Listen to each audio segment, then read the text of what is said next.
आपलं जुनं घर आहे काय असं पळायला? अगं घर नवीन असलं तरी आपण जुन्याच आहोत ना. हे नाही या, पण इथे ते आपल्या जुन्या बागेसारखी मजा नाही येत ग. मी खूप मिस करते आपल्या आणि बागेला. आपलं अंगण पण एक बरं झालंय ना, म्हणजे मे महिन्याच्या सुट्टीत आई आणि काकू पापडावरचे कावळे उभ्याला बसवायचं आपल्याला, ते सुटले. तुम्ही कसल्या डॅमेज झालं. थांब काकूला जाऊन हे नाही, आणि एक मिनिट, जुन्या घराचा विषय निघाला ना की आम्ही अशाच वागतो. आजीच्या भाषेत काय म्हणतात ते, अंगात आल्यासारखं. पण स्वानंदी, आपल्या जुन्या घरात त्या गोडशा अशाची खार असेल का ग? ए प्लीज आता मला ससा नाही म्हणायचं. किती सुंदर नाव आहे माझं, जुईली देशपांडे. जुईली म्हणजे जुईच्या फुलासारखी. नाही म्हणजे जुईलीचं फुल बघितलंयस ना तू? चिडू नका, मी सहज विचारलं. बघितलंय, नाजूक असतं, अगदी माझ्यासारखं. तुझ्यासारखं नाजूक? हो, it's a tiny flower. Tiny नाही ग, तू तर अक्का फ्लॉवर पॉट आहेस.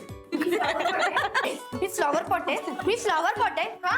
तू काय समजतेस स्वतःला? सायली म्हणजे काय साई सारखी? अजिबात नाही अगं, सायलीचं फुल ना खूप चांगलं असतं आणि माझं नाव सायली आहे ना, म्हणून बाबांनी जुईच्या फुलाला फक्त ली चिकटवलं. नाहीतर जुईलीच्या नावाला काहीच अर्थ नाही. स्वानंदीला विचार ना. अरे भांडू नका. थांबा थांबा, शांत हो.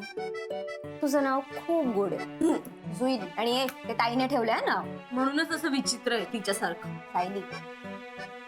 बघ, ताई थोडी वेगळी आहे पण विचित्र नाही. ती पण तुमच्या दोघीसारखी खूप गोड आहे. पण नाही अगं स्वानंदी, ती आता ना खूप विचित्रच वागते. म्हणजे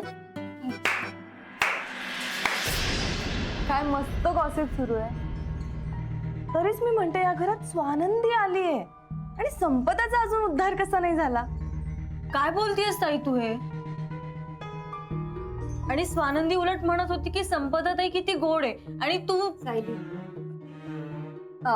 ताई चल ना गप्पा मारूया. कशाला नाटकं करतेस? तुझे सगळे डाव कळलेत मला. महेशला थम्सअप करताना पाहिलंय मी तुला.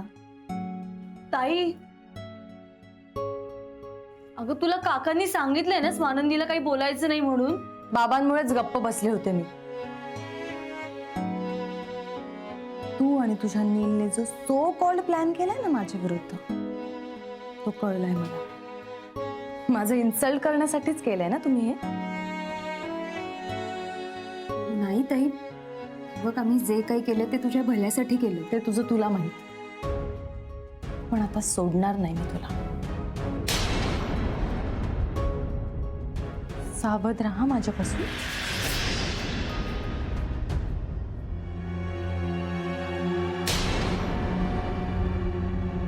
आता कोण वाचवेल ग माझ्यापासून?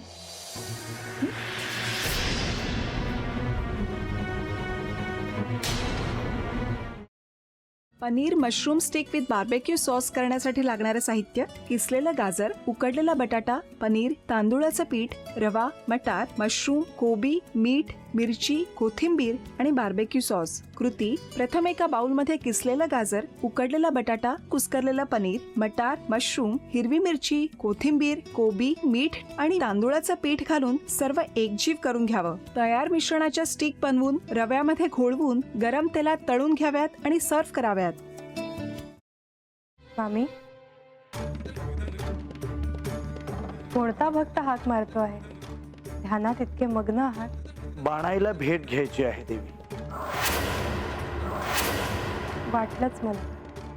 ती अस्वस्थ असणं स्वाभाविकच आहे.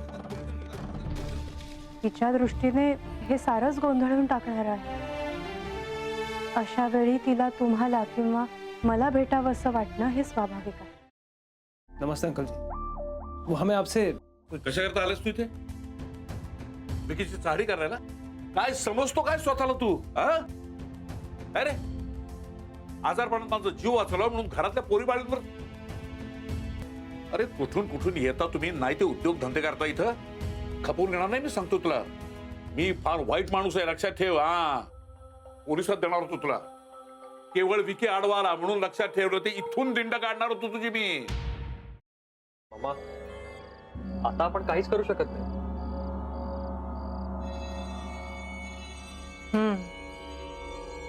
पण आर्चिस, हे असं कसं शक्य आहे? आपण तर सगळे आवाज रेकॉर्ड केले होते ना, राईट? हो. मग हे असे कोणते आवाज रेकॉर्ड झाले जे आपल्याला ऐकूच आले नाहीत?